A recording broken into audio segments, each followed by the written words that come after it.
That is what the heck? Oh, that is Sammy Sosa. Aside from the skin color, What is wrong with him? What he So that's an engagement photo of Sammy and his, I guess, soon-to-be wife. Oh, I guess he just wants to be Mexican.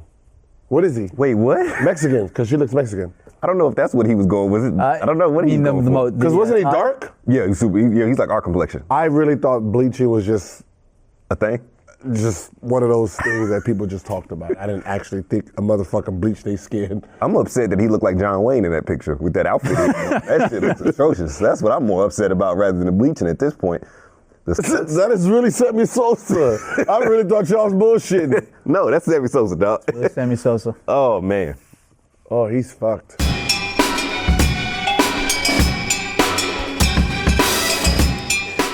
Welcome back to Out of Bounds. We hope you had a great weekend. I'm Pierce Simpson. I'm joined here by Complex Sports editor, Mr. Adam Caparella. Adam, we still thinking of other stats we can give you, like we give Gilbert. Do you have anything in mind? Nick's number one. I got some made for tomorrow. We'll open. No. He did have the most losingest sports analyst in sports analyst history. That's not true, though. Adam Caparella, y'all. That's not true at all. Adam Caparella. That is not true at all. Next to Mr. Adam Caparella, the guy that's pulling no punches this Monday morning, Mr. Gilbert Arenas. Bachi, how you feeling, brother? Good, I'm a winner, man. You a winner? I'm a winner. Hey, it's first time in a long time. I'm a winner, man. In play. I know I'm at least. You're 2-1. Let's throw the roll here. 2-1. Yeah, From you're last 2-1. week being like 0-3 to now. 0-2 last week, and I won everything before that. No. So I'm at least the Super Bowl 5-2. doesn't count, and you lost the Super Bowl too. So you Okay, so Super Bowl should count like a six. No, if the Super Bowl don't count, then I'm like 6-1. You can't. Only lost that Cleveland. Only lost the Cleveland to Houston bet. Yeah, That's it. we've done 3 of those, so you're 2-1. We've done 4. And then it seems like fake news to me what he's saying. Yeah. Look, You ain't 6-1. That's 6-1. That's 6. Only lost 1, baby. But you mentioned You're that as delusional as IT's agent right now. in all caps, I'm not coming off the bench. You mentioned the in-play from last week. That kind of bodes well for what we're going to talk about with the first topic. Yesterday, the new look Cleveland Cavaliers thumped the Boston Celtics 121 to 99 during a Sunday matchup. You hear the sound effect again? At the trade deadline, the Cleveland Cavaliers dealt away Isaiah Thomas, Channing Frye, Dwayne Wade, Amon Shumpert, Jay Crowder, and Derrick Rose. Pretty much most of their team. I believe this was the most players to be traded from one team in 30 years in the NBA. The Cavs acquired Rodney Hood, George Hill, Larry Nance, and Jordan Clarkson. All those players played yesterday against the Boston Celtics, played tremendously. Again, winning 121 to 99. Gil, you called that they would thump the Boston Celtics. I said it.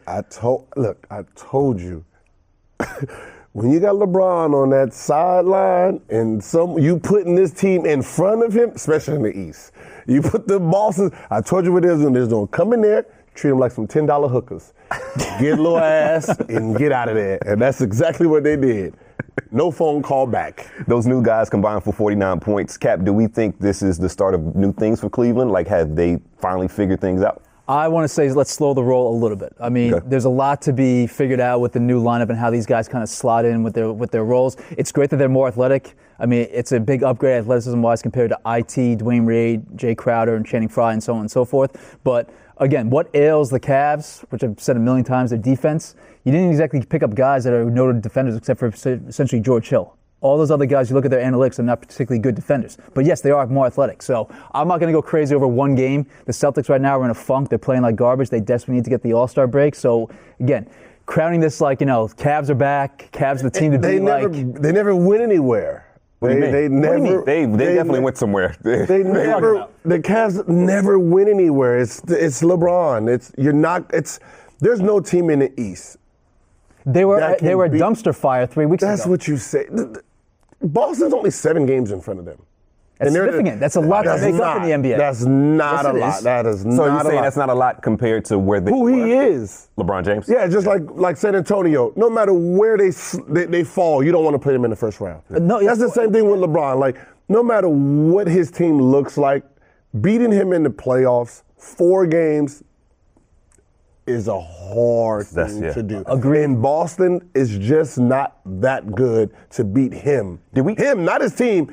him 4 games. You mentioned those non-defensive plays with the Cleveland Cavaliers. Let me give you some statistics from yesterday. They held the Boston Celtics to just 40% shooting from the field, 26.3% from 3 points. So obviously the defensive effort in that game stepped up they played a little well. bit more. But, I would point to, again, some analytics, which you hate me to bring up, that would show you that 3 of those 4 guys are not the nerd stats. The nerd quotient would say that 3 of those 4 guys are not particularly great defenders. Right. Yeah, because they've been on bad teams. Well, that's part of it too, but still, I mean, if you look at the stats, it doesn't match up. This team is about to thrive because when you have players that come in that says quotes like this, we have one of the best players in the game. Mm-hmm. We have Batman, and we all should be Robins. A guy coming in knowing his role is amazing. They've done everything that they needed to do. Everything you learn from training camp to now, mentally, they've already got there. And that was George Hill that said that? George Hill said that. So when a player comes in and says, look, I know my role. That's Batman. Yeah. I'm coming in, I'm Robin, you're Robin, you're Robin. They've already squashed the notion of selfishness. Yeah. So you don't have a guy like IT in there, chasing money still. Or waving for the ball at the half-court line? Yeah. But I mean, but you know him coming from Boston, he was supposed to have been a Supermax player, and him getting traded really hurt him, and he had to perform to that level so he can get big money this year. Now that he's traded to, Lakers, he don't want to come off the bench because if he comes off that bench, he's signing a 1-year, $5 million deal this summer. So do you think he's stat chasing is what you're saying? Do you think that was the problem in Cleveland? He was stat chasing? Stat chasing. It's funny that you mentioned that. Kobe Altman, who was the mastermind behind a lot of these moves, the Cleveland Cavaliers GM, he said, we want fountains, not drains. What do we make of that statement he referred to as far as the previous players? That's what I said. You had too many different egos there. I don't think Dwayne Wade was a problem because Dwayne Wade knows how to take a backseat to anything. Not a problem per se, but it still got shipped out. Yeah, but if you're going to make trades, you're just shipping him to where he wants to be. He didn't want to leave Miami. He only left because they wasn't giving him the right money. And it was a chance for him to go back to Chicago for the first time. Do one of those boyhood dreams. Play for the hometown, which he didn't like it either. Yeah. Because it's not the same as when you're coming from somewhere else and everyone comes to see you that one game compared to they get to see you 41 games. Also, when you're playing with a garbage team. So yeah. So it's one of those things where you got I'm pretty sure he was fine. Everybody else, you got Rose doing what Rose does best in the last 2 years. Go missing? Yeah, go missing, trying to figure out where he is in life compared to where he wants to be. I mean, you have that. You have IT chasing money. I'm pretty sure that locker room is kind of like distracted. Yeah. And LeBron's comments, too, after the game. Yeah, LeBron had some interesting comments. He said it's almost like the new guys have been here. He praised their IQ, hunger, and attention to detail. Was that shade towards the other guys that left, the Jay Crowders? I'm sure. Yeah? I'm sure. He got that passive-aggressive type of shade. That's LeBron. 1,000%. So does IT like in Instagram photos of Kyrie cooking up LeBron. So it goes both ways. But I mean, but IT, you're 5'8", 5'9" at best. 5'7". Scoring, 5'7", yeah, exactly. Scoring guard. Like you're not a passing guard. You're a scoring guard. There's only so much that you can really do. Yeah, nobody wants a 5'9" guy carrying their team shooting 30 shots a game. So your value depletes anyway, especially if you have a bad attitude. Yeah. So you're going to keep getting shipped. I'm pretty sure he's going to get a 1 to 2 year deal this summer. I know Aaron Goodwin is his agent, but even Aaron can't save what 5'10" is. You're 5'10", and you have a knack for scoring, and that's it, though. You're very generous to say he's 5'10". I think Chris Paul is closer to 5'10". Yeah. Isaiah Thomas, like you said, closer to 5'7". He's a tiny individual. I mean, the one thing I'll say, you almost kind of wrap this up, about not getting too crazy over the Cavs' performance. Yeah. They have a grueling schedule coming up. Okay. They have 17 games over 32 days in very short order. So you're talking about less practice time, less ability They don't to get practice anyway. But in theory, more time to work in the sets that Ty Lue wants to, which was an issue for some of the guys. So, the schedule's going to become a bit of a problem for the Cavs. Listen. You have to acknowledge that. These guys mentally came in here knowing their roles. Yeah. Once that is established, all you do is just go play now. See, that's what I'm saying. That's the part that what people don't understand. Like when Melo got to Toronto, to OKC, him and Paul George, what they were struggling about is Rose. the roles. Who's Batman? Who's Robin? Who's like that's what they were beefing at. Once they settled that, then boom, now you see a whole different team. Yeah. Before we wrap things up and put a button on this particular segment, does the moves that Kobe Altman made in the Cleveland Cavaliers secure LeBron James' future going forward? Will he stay in Cleveland, or will he likely head somewhere else in free agency? What do you think? I don't think LeBron technically knows what he wants to do until he does it. Yeah. So are we talking like after the draft, or what are we thinking? It's, if he can pull free agents, if Cleveland can find a way to pull free agents to Cleveland, LeBron's not going anywhere. Right. My guess is I don't see LeBron shooting any other team besides Miami. He's one of those guys, he knows these two organizations. And I'm pretty sure that if he did leave, I will put my money he goes back to Miami. I mean, you're talking about a guy who does hold grudges towards people sometimes. So Magic Johnson is the guy, when LeBron lost that championship, said when he got on stage and bantering LeBron, Magic Johnson was that guy who did that. Everybody else is winning besides LeBron James. Y'all remember that. So Magic Johnson was that guy who did that. So I'm pretty sure that Magic's going to have to do some, I'm sorry, to get him there. But I don't watch his mouth. Yeah, but I don't. That's what I'm saying. But I don't think he will make a decision until the last minute, because that's when he will make it up. What do you think? I think he's gone. You think he's to the Lakers? I don't know if to the Lakers necessarily, but I think that, all the bullshit he's been dealing with for, the past couple seasons, and if this goes spectacularly wrong down the stretch, I think you easily see him going someplace else. I think the Cavs have two pieces that are very intriguing. The fact that they didn't have to give up that Brooklyn pick sits pretty well. I believe Brooklyn and the 8 worst teams in the NBA right now are like 2 games apart. So if the wheels come off for Brooklyn, that pick could very well be top 3. They also have Kevin Love. Who's to say that they can't package a top 3 pick in Kevin Love for a superstar like Anthony But that's Davis? what I said. It's trading. Whoever makes the best trades this summer will probably get them. Philly and all of them, they have no chance. Right. I like that face. We're going to see. No. All right, we got to talk about the Celtics real quick, because Paul Pierce had his jersey retired yesterday, and I want to ask the guys whether or not they feel Paul Pierce is the greatest Celtics scorer of all time. And I bring that up because Robert Parish was the one that claimed that Paul Pierce was, quote, the greatest offensive Celtic ever, in an interview on Friday before the jersey raising ceremony. So, guys, do we think Robert Parish does anything to this, or is he out of his damn mind? Can we get a zoom in on this? This says hell no. He is not the greatest offensive over Bird.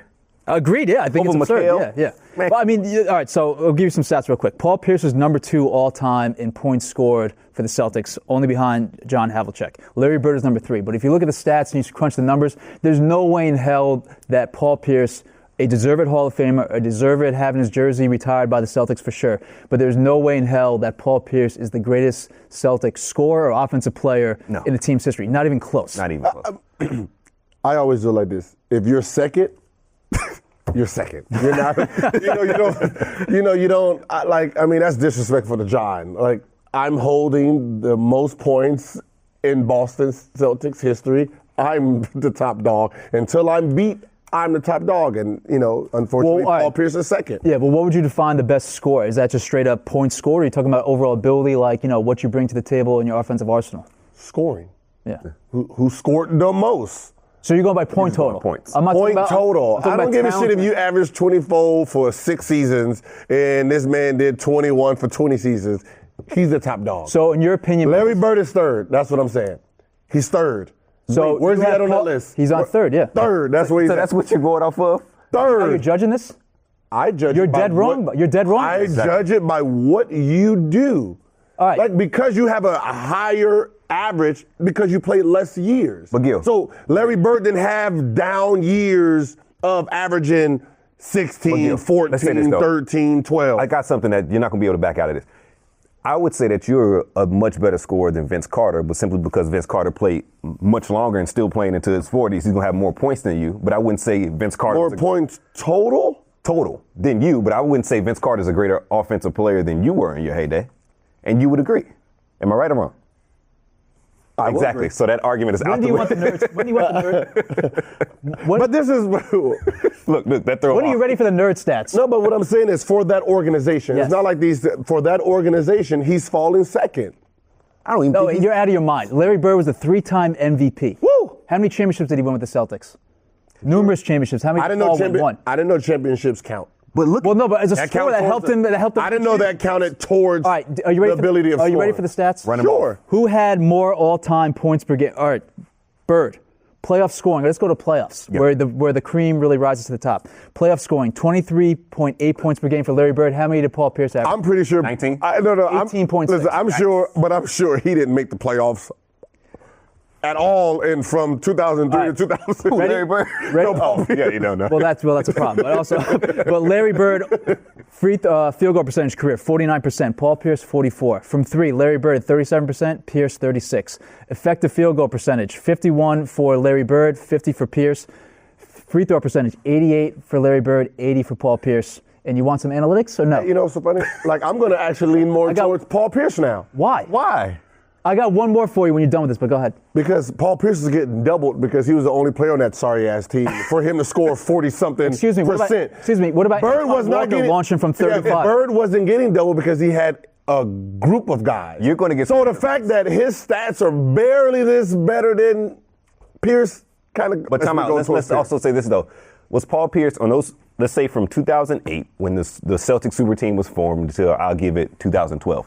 Was he ever the bona fide best player? No, even when they won the title in 08, I would say he was NBA Finals MVP. I would have given that more to Kevin Garnett, but probably because he averaged more points, they gave him the Finals MVP. KG changed the culture of the Boston Celtics. He was the glue of that team. Yeah, he was the glue. Yes. Yeah, he was the glue. Paul Pierce was the last 5 minutes guy.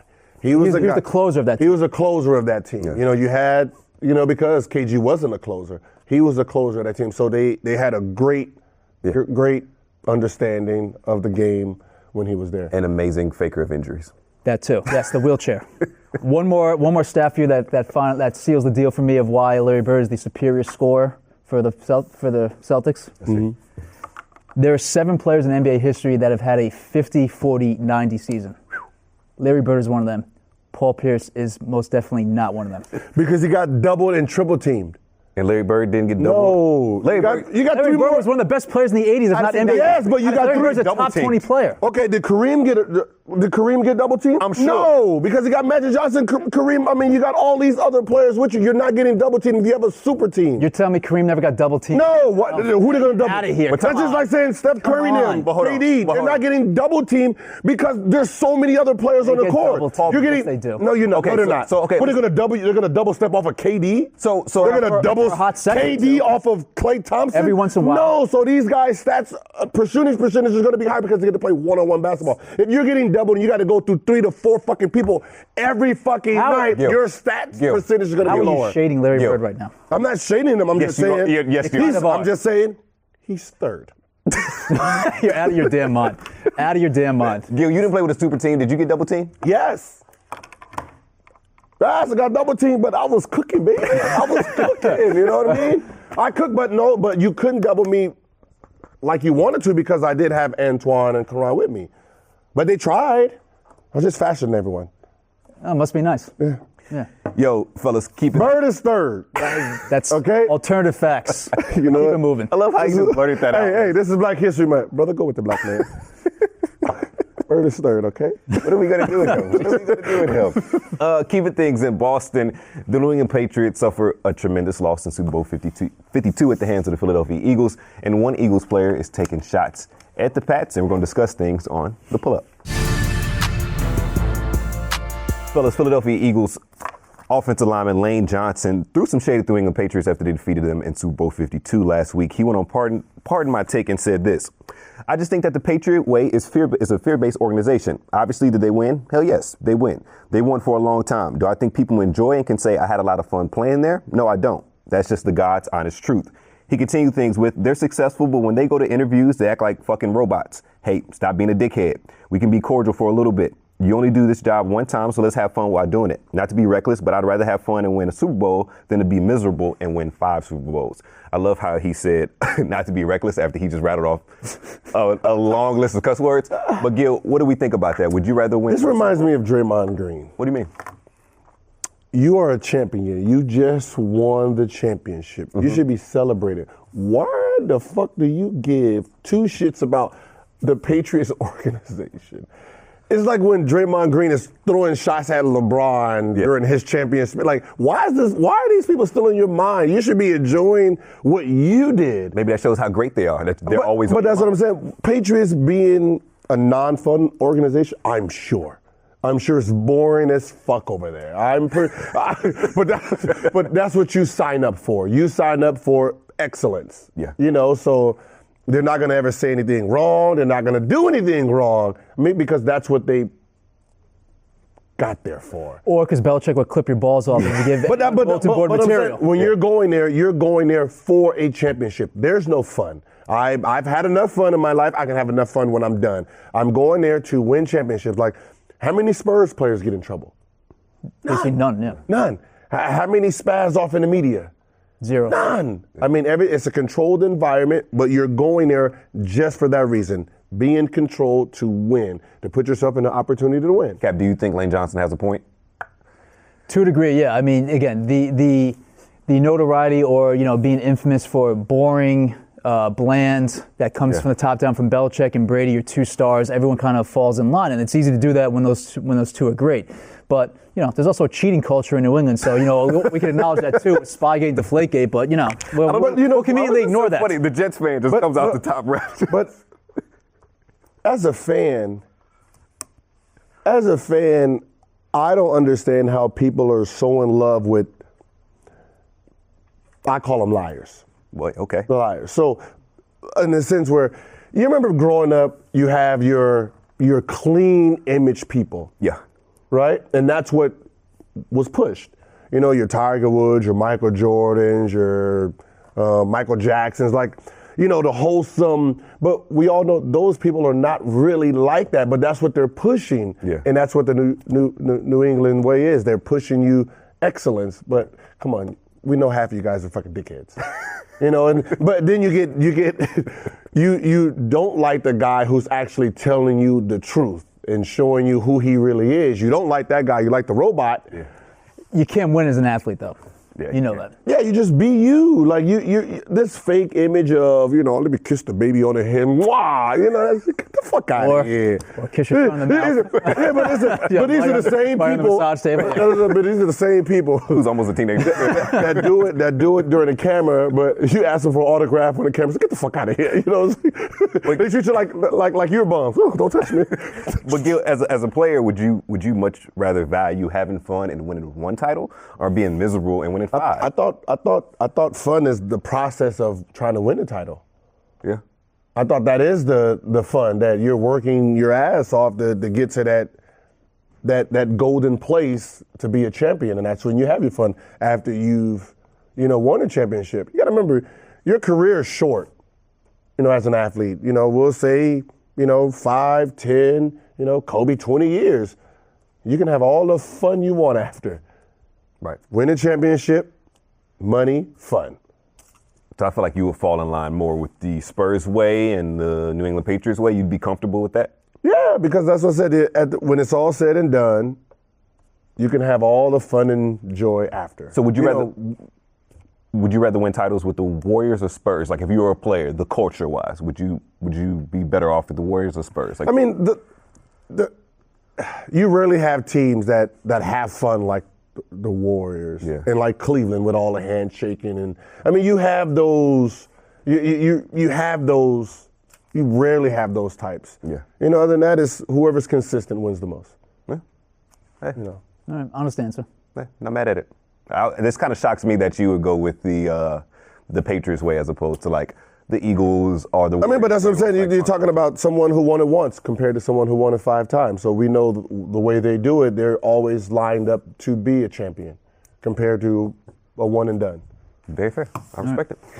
All right, moving on. We have to talk about the latest act of stupidity in the NBA and ask why athletes driving recklessly is still a thing. So if you guys missed it on Friday night, or Friday morning, I should say, cops arrested 23-year-old Atlanta Hawks forward DeAndre Bembry for driving his purple Dodge Charger 128 miles in a 55-mile-per-hour zone. Why? Who the hell knows? But he just did it. What was his excuse? I don't think he had one. We didn't get that yet. Man, so obviously, they're not talking about why he did this, but 2 errors. Number one, why the hell are you driving 120 miles per hour in a 55-mile-per-hour zone? True. at whatever hour of the night. Number two, why the hell are you driving around in a purple Dodge Charger? Like, you are just a moving target. Who the hell do you think you are, the fucking Joker? Wait, like, it's just nonsensical for a 23-year-old kid to be driving that fast in that stupid color car and not expect to get pulled over by the cops. Well, like, what the hell is wrong with you? Well, technically, purple in the dark is black. FYI, I'm just saying. You have a purple car too? No, I'm just saying at night it just looks black and Okay. just FYI. So I mean that's. I think it still would stand out, but go ahead. It doesn't stand out. Black Color doesn't- theorist Gilbert Arenas. Color theory. Speed and athletes just go hand to hand. Why though? I don't- Idiocy. it's just- speed and men go hand to hand. We all want the fastest What's the fucking fastest you car. ever drove your car? Like 110. What whip? The Maybach? Lamborghini. Okay. all That's right. it? You only got that to 110? Everywhere I've been has been fucking traffic jam.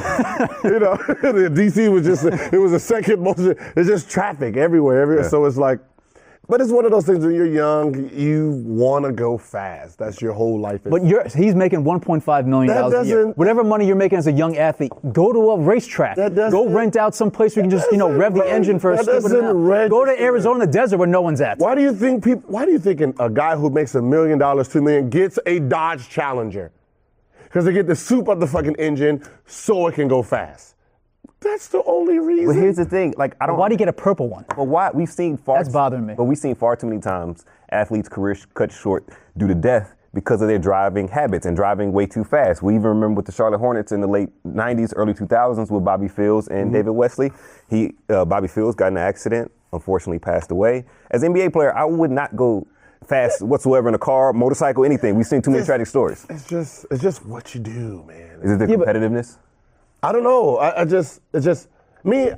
When it comes to speed, I don't ever have anywhere to go for me to actually speed. Either I'm going to leave really early, or I'm just going to call and say, "Hey, I'm fucking late." I'm not gonna damn near kill myself for fucking being 5 minutes. Like, get the fuck out of here. But don't you guys as professional athletes have stipulations in your contract saying you can't do thrill-seeking stuff like skydiving, skiing, all kinds of stuff that could put your body in peril? Don't you have that in your contract? You don't have nothing about driving, no. Well, Speeding and driving, no. But why? I mean, like hurting yourself, like riding a motorcycle, yes. Skydiving, I'm probably sure. Jet skiing, yes. But when it comes to well, not the banana boat guys. like driving your car, no, that's. But it's like you said, it's really bizarre that NBA players have a knack for doing this. Football players too. Football. I'm sure. Sheldon Richardson was driving 120 miles per hour with a gun and a kid in his back. Yeah, But that's what I'm saying. It doesn't. You don't think about the consequences of speeding, or we don't think about. Yeah, I can drive. I'm under control. The person behind. We don't think about everyone. Like, this motherfucker might not be able to drive. But my question is like, why are you going 120 You know what? and a 55? Me and Jason Richardson did race once. Where at? Gotta hear this story. This is like 04, 05. We were here in LA. This is when they, I guess, I don't know if it's Garden of Eden or what is it called now, the Greystone? Okay, out It's here. called the Gate back then. And we had our Escalades. And we were speeding our Escalades down La Brea. Here, so many. It sounds problematic. I mean, we were going 80. I mean, on La Brea. Of all places, it's probably like a 35 or 40. What are you slamming your brakes every 5 seconds? Yeah, and no, it was just all greens all the way through. Like it was like one of the movies where all the greens got hit. Yeah. And also, Oh, what's shit. hilarious about this is NBA players are not too aware of physics because you're speeding in an Escalade that's already top heavy. One turn, that could have been tragic. Thank God you're here, though. I'm glad that you're here, brother. You know what made me stop it? What? I was a free agent that year too. And I was like, that's when I slowed up. Not the Wait a safeties minute. of others, just that max contract. Yeah, that nice contract. Fellas, that wraps up the latest edition of Out of Bounds. I'm glad we were able to talk about a variety of different things, and looks like the Cavs are on their way up. You think They've been on the way up, baby. Slow the roll just a little bit. He just hit you with a melody. Just a little bit. For Adam Caparel, Gilbert Arenas, I'm Pierre Simpson. We'll see you tomorrow. This is Out of Bounds.